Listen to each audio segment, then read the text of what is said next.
আসসালামু আলাইকুম ভাইজান। 28 তারিখে আমাদের ঈদ উল ফিতর। সবাই আশা করি মনোযোগ দিয়ে আমার কথাগুলো শুনবেন।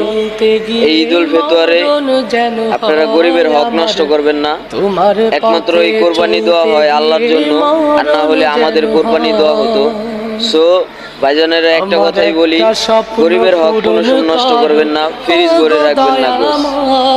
এটাই আপনাদের বলছি, কারণ কে জানেন যে আল্লাহ পাক বিধান করে দিয়েছে 3 বন্ড হবে, এক নিজেরা খান, এক গরিব দুঃখীরে দেন, এক মাদ্রাসায় এতিমখানায় দেন।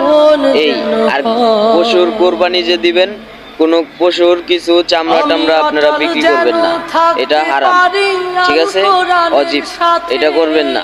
আর সকলেই আশা করি ভালো হয়ে চলবেন, 5 ওয়াক্ত নামাজ পড়বেন, আল্লাহর কাছে দোয়া করবেন যেন আপনার কোরবানিটা সহি সালামত আল্লাহ পাক কবুল করে। আর কারো লোক দেখানো ভাবে কোরবানি দিবেন না। আমাদের কোরবানি দেওয়া হতো, এই অনুযায়ী আল্লাহ পাক রহমত করছে যে পশু কোরবানি হচ্ছে। সো ভাইয়েরা, কারো হক নষ্ট করেন না, গরিবের হক নষ্ট করেন না।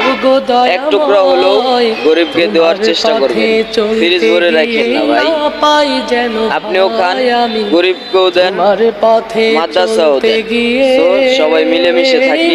কোরবানি হলো আল্লাহর জন্য, শুধু একমাত্র আল্লাহর জন্য। আল্লাহ পাকের যেন আপনাদের সবার কোরবানিগুলো কবুল করে, এই দোয়াই কামনা করি।